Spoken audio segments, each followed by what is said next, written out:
नमस्कार दोस्तों, एमपी पटवारी Venom academy में आपका स्वागत है। चलिए, आज केमिस्ट्री की थर्ड क्लास चल रही है और टू द पॉइंट बात करते हुए टाइम को वेस्ट नहीं करेंगे। मेटल का टॉपिक चल रहा है, तो सबसे पहले हम ये जानेंगे कि टोटल हमारे पास कितने मेटल होते हैं। तो आवर्त सारणी में टोटल हमारे पास 91 धातुएं हैं, ठीक है ना।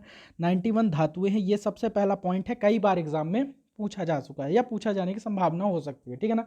चलिए आइए, अब देखिए कंडक्टर की अगर मैं बात करूँ, चालकता की, ठीक है ना। कंडक्टर, तो सबसे अच्छा कंडक्टर हमारे पास कौन सा होता है? चांदी होता है, लिख लीजिएगा। चांदी का हमारे पास सिंबल क्या होता है? सभी लोग बताएंगे। चांदी का सिंबल क्या होता है? Ag, ठीक है ना। उसके बाद हमारे पास क्या होता है? तांबा। तांबा को हम क्या बोलते हैं? Copper, Cu। उसके बाद हमारे पास क्या होता है? एल्यूमिनियम। फिर उसके बाद क्या होता है? टंगस्टन। तो ये आप क्रम आपको फॉलो करना है। चालकता में सबसे अच्छी चालकता चांदी, तांबा, एल्यूमिनियम, टंगस्टन, ठीक है ना। चलिए चलिए, एक नोट लिख लीजिए। नोट कई बार आपसे एग्जाम में पूछ लिया जाता है, हालांकि आपको पता है। नोट लिख लीजिए, ग्रेफाइट।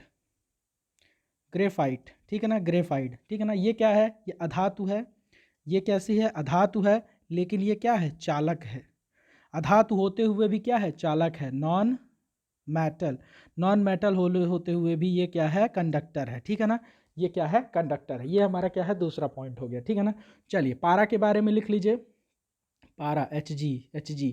पारा के बारे में लिखेंगे, यह धातु नॉर्मल टेम्परेचर में किस में रहती है? द्रव में रहती है। यह धातु यह धातु नॉर्मल टेम्परेचर में भी द्रव में रहती है। कई बार एग्जाम में आप लोगों से ये पूछा जा चुका है, ठीक है ना। चलिए सबसे अगर मैं कठोर धातु की बात करूं तो प्लेटिनम। कठोर धातु सबसे कठोरता में बात करूं, कठोर। नेक्स्ट पॉइंट लिख लीजिए, कठोर। सबसे कठोर धातु हमारे पास कौन सी होती है? प्लेटिनम। फिर उसके बाद कौन सी आती है? टंगस्टन। लिख लीजिएगा, सबसे कठोर धातु हमारे पास कौन सी होती है?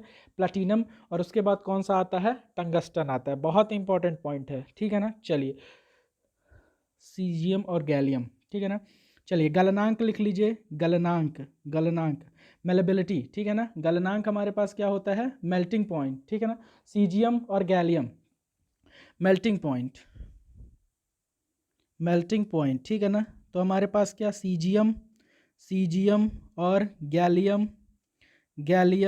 का जो मेल्टिंग पॉइंट होता है वो क्या होता है? सबसे ज़्यादा मिनिमम होता है, ठीक है ना। मिनिमम होता है। सबसे ज़्यादा किसका होता है मेल्टिंग पॉइंट?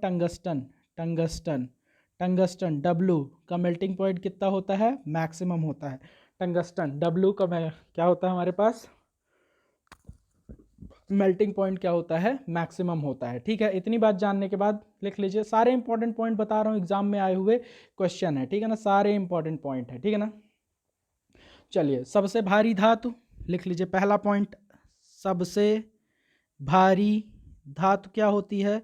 सबसे भारी धातु ऑस्मियम है, ठीक है ना। लिख लीजिएगा, ऑस्मियम सबसे भारी धातु ऑस्मियम है। दूसरा हमारे पास पॉइंट क्या है? सबसे हल्की धातु सबसे हल्की धातु सबसे हल्की धातु हमारे पास क्या है? लिथियम है। लिख लीजिएगा, बहुत इंपॉर्टेंट पॉइंट है, कई बार आ चुका है लिथियम, ठीक है ना। मनुष्य के द्वारा, तीसरा कौन सा है? मनुष्य ने सबसे पहले किस धातु का प्रयोग किया? मनुष्य ने सबसे पहले किस धातु का प्रयोग किया? तांबा। लिख लीजिएगा, Cu। डायरेक्ट एग्जाम में एक एक नंबर के क्वेश्चन बनते जाते हैं। चौथा पॉइंट हमारे पास क्या है? चौथा पॉइंट, पृथ्वी पर सबसे ज़्यादा, क्या लिखेंगे? पृथ्वी पर सबसे ज़्यादा पृथ्वी पर सबसे ज़्यादा क्या पाया जाता है? एल्युमिनियम पाया जाता है। पृथ्वी पर सबसे ज़्यादा क्या पाया जाता है? एल्युमिनियम पाया जाता है। और इसका अयस्क क्या होता है? इसका अयस्क क्या होता है? एल्युमिनियम का वॉक्साइड। क्या होता है? वॉक्साइड। इसका अयस्क क्या होता है? वॉक्साइड होता है, ठीक है। पचमा लिख लीजिए। सबसे सस्ता हमें इस यहाँ पे क्या मिलता है? सबसे सस्ती धातु हमारे पास क्या होती है? लोहा, Fe। लोहा, सबसे सस्ती धातु हमारे पास क्या होती है? लोहा, आयरन, ठीक है ना। और इसका अयस्क क्या होता है? इसका अयस्क लिख लीजिए, अयस्क हेमेटाइट। हेमेटाइट, ठीक है ना, हेमेटाइट। अयस्क के बारे में आप लोग जानते हैं, अयस्क क्या कहलाता है? अयस्क सुनिए, अयस्क क्या कहलाता है, ठीक है ना, अयस्क, ठीक है।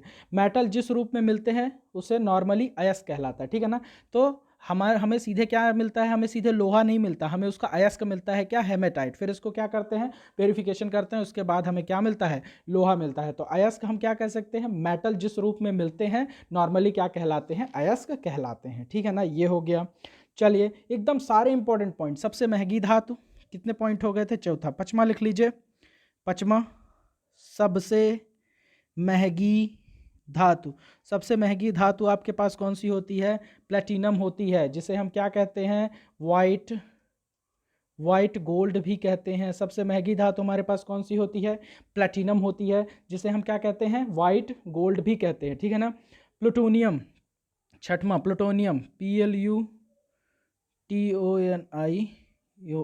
प्लूटोनियम, ठीक है ना। यहाँ पे प्लूटोनियम की स्पेलिंग थोड़ा सा करेक्ट कर लेंगे, UM, ठीक है ना। प्लूटोनियम, प्लूटोनियम, इसे हम क्या कहते हैं? प्लूटोनियम को भय या डर की धातु कहते हैं। इसे हम क्या कहते हैं? भय या डर की धातु, भय या डर की धातु। क्यों इसे भय या डर की धातु कहते हैं? एक बार समझ लीजिए, हिरोशिमा एंड नागासाकी में जो बम गिराया गया था उसमें किस धातु का प्रयोग किया गया था? प्लूटोनियम धातु का प्रयोग किया गया था, इसलिए इसे क्या कहते हैं? इसलिए इसे भय या डर की धातु कहते हैं, ठीक है ना। चलिए, सबसे कठोर धातु मैंने आपको बता दी है, क्या? प्लेटिनम और टंगस्टन, ठीक है। चलिए सोना के बारे में देख लेते हैं, गोल्ड के बारे में, ठीक है ना।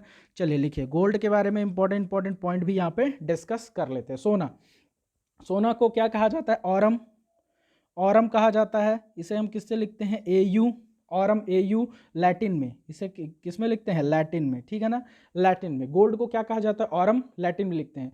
100% प्योर गोल्ड से आभूषण नहीं बन सकते। दूसरा पॉइंट क्या है हमारे पास? 100% प्योर गोल्ड से आभूषण नहीं बनते, ठीक है ना। 100% प्योर गोल्ड से आभूषण नहीं बनते, ये आपका दूसरा पॉइंट हो गया। 100% प्योर सोना, अगर मैं कहूँ 100% प्योर को और हम क्या बोलते हैं? 24 कैरेट, ठीक है ना, 24 कैरेट। क्या बोलते हैं? 24 कैरेट हमारा क्या शो करता है? प्योरिटी को शो करता है, ठीक है ना। 22 कैरेट सोना की अगर मैं बात करूँ, 22 कैरेट, ठीक है ना। अगर मैंने कहा 22 कैरेट, ये भी समझ लीजिए, अगर मैंने कहा क्या? 22 कैरेट, तो 22 कैरेट का मतलब क्या होता है? 22 पार्ट गोल्ड के होंगे, 22 पार्ट किसके होंगे? गोल्ड के होंगे, और दो पार्ट हमारे पास किसका होगा? तांबा का होगा, ठीक है ना, तांबा का होगा। 18 कैरेट, कई बार क्वेश्चन पूछा गया है, 18 कैरेट में कितने % गोल्ड होता है? 18 कैरेट में कितने % गोल्ड होता है? तो देखो कैसे निकालेंगे, 18 कैरेट में कितने % गोल्ड होता है? देखो हमें कितना दिया है? 18। शुद्ध सोना कितने कैरेट का होता है? 24, नीचे लिखो अपॉन 100, ठीक है ना। तो 6 त्रिक 18, 6 चौको 24, ठीक है ना, 4 और 25, तो 25 दिया 75%, ठीक है ना। 75% हमारे पास यहाँ पे क्या होता है? गोल्ड होता है, किसमें? 18 कैरेट। 18 कैरेट सोने में हमारे पास 75% गोल्ड होता है, और 25% हमारे पास क्या बच जाती है? 25% मिलावट, 25% मिलावट बच जाती है, ठीक है ना। 25% मिलावट बच जाती है, ठीक है। चलिए अब मैं क्या लिख रहा हूँ? नेक्स्ट पॉइंट लिख लीजिए, ब्लैक गोल्ड किसे कहते हैं? कोयले को, कोयला हमारा क्या कहलाता है? ब्लैक गोल्ड कहलाता है, ठीक है ना।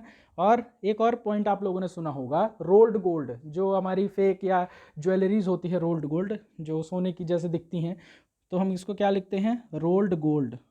रोल्ड गोल्ड में हमारे पास क्या होता है? 90% लिख लीजिएगा, डायरेक्ट पूछा जाता है कि रोल्ड गोल्ड में परसेंटेज पूछा जाता है। 90% हमारे पास क्या होता है? कॉपर होता है, प्लस 10% एल्यूमिनियम होता है, ठीक है ना। चलिए अब आपके पास 3 धातुएं, बहुत ही अच्छी धातुएं होती हैं, उनको भी एक बार लिख लीजिए, प्लैटिनम, गोल्ड, सिल्वर। क्या लिखेंगे? Platinum, gold, silver, platinum, gold, silver. Direct देखिए, डायरेक्ट इनसे क्वेश्चन बनते हैं, जितने भी मैं क्वेश्चन करा रहा हूँ नोट्स बना लीजिएगा। प्लैटिनम, गोल्ड, सिल्वर, इसमें क्या होता है? इसमें जंग नहीं लगती, इसलिए ये कौन सी धातुएं कहलाती हैं? ये नोबल या उत्कृष्ट, इसलिए ये नोबल या उत्कृष्ट उत्कृष्ट धातुएं कहलाती हैं, इनमें जंग नहीं लगता, इसलिए ये नोबल या उत्कृष्ट धातुएं कहलाती हैं। चलिए सिल्वर के बारे में जान लेते हैं। सिल्वर किससे लिखते हैं? Ag से, ठीक है ना। इसका काला, ये काली क्यों पड़ जाती है? देखिए सिल्वर को अगर हम चांदी को एटमॉस्फेयर में छोड़ देते हैं, या जो लोग पैर पे पहनते हैं चांदी के आभूषण, वो काले क्यों पड़ जाते हैं, आइए इसको समझ लेते हैं। तो हमारे पास क्या होता है 2Ag प्लस S, हमारे पास क्या होता है गंधक, जिसे आप बहुत ही फेमस नेम किससे जानते हैं? सल्फर से। किससे? सल्फर से। आपका जो पसीना होता है, मैं कह सकता हूँ, या आपके पसीने में जो होता है सल्फर की मात्रा होती है, इसलिए जब ये सल्फर हमारे जो पैर या हाथ में पहने हुए चांदी के आभूषण होते हैं इनसे क्रिया करता है, तो ये क्या बना लेता है? Ag2S, ठीक है ना। Ag2S हमारे पास क्या कहलाता है? Silver sulphide. इसे हम क्या बोलते हैं? सिल्वर सल्फाइड, ठीक है ना। इसे हम क्या बोलते हैं? Silver sulphide. यह क्या सा होता है? यह काला रंग का होता है, ठीक है ना।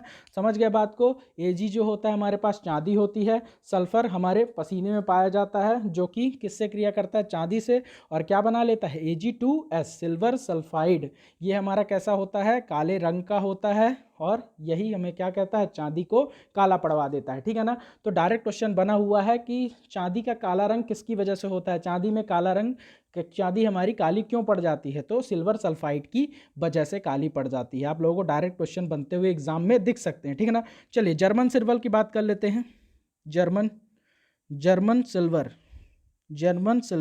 ठीक है ना। जर्मन सिल्वर, ठीक है ना। इसमें जर्मन सिल्वर नाम पे मत जाइएगा, इसमें 0% क्या होता है? सिल्वर होता है। सबसे अच्छी बात इसमें यह है कि इसमें 0% सिल्वर होता है। लेकिन तांबा की अगर मैं बात करूं, Cu कॉपर, तो कॉपर इसमें कितना होता है? 50%, ठीक है ना।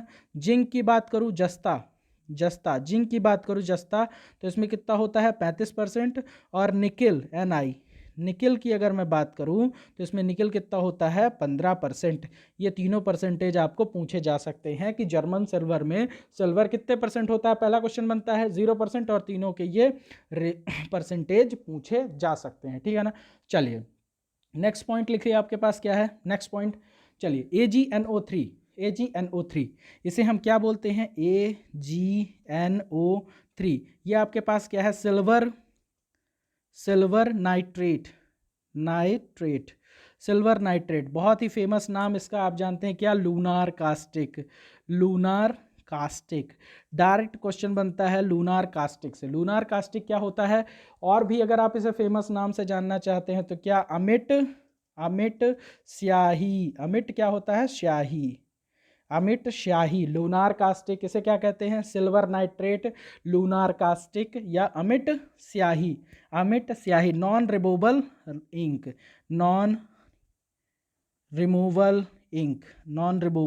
इंक, लूनार कास्टिक बोलते हैं, ठीक है ना। चलिए ये हो गया आपके पास AgNO3। इसे हम क्या कहते हैं? सिल्वर नाइट्रेट, या कहते हैं क्या? लूनार कास्टिक, या अमिट स्याही, नॉन रिमूवल इंक। एक एक पॉइंट इंपॉर्टेंट है, आप लोग लिख लीजिएगा। मैं बहुत जल्दी करा रहा हूँ, आप लोगों को टाइम वेस्ट नहीं करना चाह रहा हूँ, ठीक है ना। चलिए अपना अगला क्या है हमारे पास? AgCl। इसे आप किस नाम से जानते हैं? सिल्वर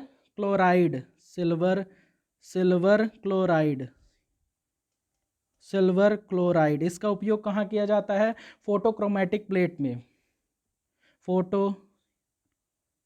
फोटोक्रोमैटिक प्लेट में इसका यूज किया जाता है। सिल्वर क्लोराइड लिख लीजिएगा, AgCl, सिल्वर क्लोराइड। इसका उपयोग फोटोक्रोमैटिक प्लेट में किया जाता है, ठीक है ना। डायरेक्ट क्वेश्चन बन जाता है इससे। AgBr लिख लीजिए, AgBr। अब यहाँ पे मैंने क्या लिखा? सिल्वर क्लोराइड, तो ये हमारे पास क्या हो जाएगा? Silver bromide.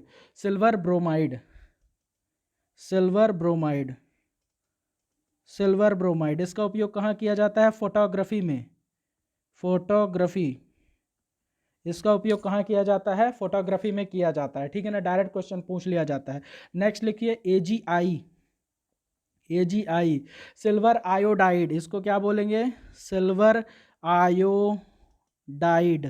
Silver iodide. इसको आप बहुत ही अच्छे नेम से जानते हैं। अगर मैं कहूँ, ये आर्टिफिशियल रेन, यानी कृत्रिम कृत्रिम वर्षा, यही हमारे पास क्या हो जाएगी, आर्टिफिशियल रेन। कृत्रिम वर्षा, बादलों पर छिड़कते हैं, क्या करते हैं इसको, AGI का छिड़काव कहाँ करते हैं, बादलों पर, ठीक है ना, बादलों पर, जिससे बादलों की क्या होती है, डेंसिटी बढ़ जाती है, और डेंसिटी बढ़ते ही हमारा क्या हो जाता है, वर्षा होने लगती है। डेंसिटी बढ़ते ही हमारे पास वर्षा होने लगती है। अब देखिए हमारे पास तीन बहुत ही इंपॉर्टेंट फॉर्मूलाज हैं, उनको आप लोग ध्यान से देखिए। अगर मैं पेज इंक्रीज कर लेता हूँ, चलिए तीन हमारे पास बहुत ही इंपॉर्टेंट हैं। सबसे पहला हमारे पास क्या है, ब्लू विट्रियॉल, ठीक है ना, इसको लिख लीजिए, ब्लू विट्रियॉल, इसको हम क्या कहते हैं, नीला थोथा, ठीक है ना, नीला थोथा, ब्लू विट्रियॉल, नीला थोथा। एक होता है हमारे पास ग्रीन विट्रियॉल, ठीक है ना, हरा थोथा लिख लीजिएगा आप लोग, और सफ़ेद विट्रियॉल, ठीक है ना, वाइट विट्रियॉल। तीनों का इकट्ठा फॉर्मूला बताऊंगा, वाइट विट्रियॉल है ना, वाइट विट्रियॉल यानी सफ़ेद, ठीक है ना, सफ़ेद। देखो तीनों का अगर आप लोगों को डायरेक्ट आपसे ये पूछा जाएगा कि नीला थोथा का फॉर्मूला क्या होता है, कशीश, इसे हम क्या कहते हैं, कशीश, ठीक है ना, कशीश। तो आपसे डायरेक्ट पूछा जाएगा ब्लू विट्रियॉल, ग्रीन विट्रियॉल, वाइट विट्रियॉल का फॉर्मूला क्या होगा। तो सबसे पहले इन सब में क्या होगा, H2O तो होगा ही, लिख लीजिए H2O, ठीक है ना। ये सब में वाटर का कंटेंट तो होगा, लेकिन इसमें क्या होगा, 5H2O, इसमें 7H2O, इसमें 7H2O, ठीक है ना। याद करने का तरीका मैं बता रहा हूँ, नहीं तो भूल जाएगा, इसी क्रम में आप लोग भी याद करिएगा, ठीक है ना। अब वाइट विट्रियॉल है, SO4 तो इसमें होगा ही, SO4 इसमें भी होगा, SO4 इसमें भी होगा, और SO4 इसमें भी होगा। बस चेंज कहाँ होगा, जब भी हम नीला थोथा की बात करेंगे तो CuSO4 लिखेंगे, जब भी हम ग्रीन हरा थोथा की बात करेंगे तो FeSO4 लिखेंगे, और जब हम सफ़ेद थोथा की बात करेंगे तो ZnSO4 लिखेंगे। ये आपके तीन फॉर्मूले हैं, बहुत ही इंपॉर्टेंट हैं, इनको याद कर लीजिएगा। तीन फॉर्मूले हैं, बहुत ही ज़्यादा इंपॉर्टेंट हैं, ठीक है ना। चलिए तो ब्लू विट्रियॉल हमारे पास क्या हो जाएगा, CuSO4 5H2O, ग्रीन विट्रियॉल हमारे पास क्या हो जाएगा, FeSO4 7H2O, वाइट विट्रियॉल हमारे पास सफ़ेद होता क्या हो जाएगा, ZnSO4 और 7H2O। चलिए नेक्स्ट पॉइंट लिख लीजिए, हाइड्रोजन हाई टेम्परेचर पर धातु की तरह बिहेव करता है। जो हमारे पास हाइड्रोजन एलिमेंट है, अगर इसका हम क्या करें, टेम्परेचर इंक्रीज करें, क्या करें, हाई टेम्परेचर पर ये किस तरह का बिहेव करता है, ये धातु की तरह रिएक्ट करता है, ठीक है ना, धातु की तरह रिएक्ट करता है। मतलब कहने का मतलब कि हाईयर टेम्परेचर पर ये धातु की तरह शो होने लगता है, जिसमें धातु की प्रॉपर्टीज आ जाती हैं। इसीलिए इसे हम क्या कहते हैं, आवारा तत्व, इसे हम क्या बोलेंगे, आवारा तत्व, लिख लीजिए, इसे हम क्या बोलते हैं, आवारा तत्व, लोफर एलिमेंट, ठीक है ना। सबसे हल्की गैस कौन सी है हमारे पास, सबसे हल्की गैस बता दीजिए। चलिए सबसे हल्की गैस कौन सी होती है, आप लोगों को कमेंट सेक्शन में कमेंट करना है। लोगों के बीच में बहुत कॉन्ट्राडिक्शन होता है कि सबसे हल्की गैस हाइड्रोजन होती है या हीलियम होती है। आप लोगों को क्या करना है, कमेंट सेक्शन में बताना है कि सबसे, अगर आप लोगों ने सीरियसली ये वीडियो यहाँ तक देखा हुआ है तो आप लोग चाहे गूगल से सर्च करिए, चाहे कहीं से भी सर्च करिए, आप लोगों को बताना है कि सबसे हल्की गैस हाइड्रोजन होती है या हीलियम होती है। वैसे सब लोग कहते हैं सबसे हल्की गैस हाइड्रोजन होती है, हीलियम होती है, लेकिन मैं कहता हूँ सबसे हल्की गैस क्या, हाइड्रोजन होती है। क्या इन दोनों के बीच में कंसेप्ट है, कमेंट सेक्शन में आप लोगों का मैं इंतजार करूंगा, आप लोग जरूर बताएं कैसी लगी आपको class. To the point class है, 15 मिनट में मैंने क्लास को समाप्त कर दिया है। आप लोग एक एक करके नोट्स बना लेंगे, क्योंकि ये डायरेक्ट पूछे गए पॉइंट्स मैं आपसे यहाँ पे डिस्कस कर रहा हूँ। तो इसी के साथ आज की क्लास को मैं यहीं पे समाप्त करता हूँ। धन्यवाद, पढ़ते रहिए, बढ़ते रहिए, जुड़े रहिए वेनम एकेडमी के साथ।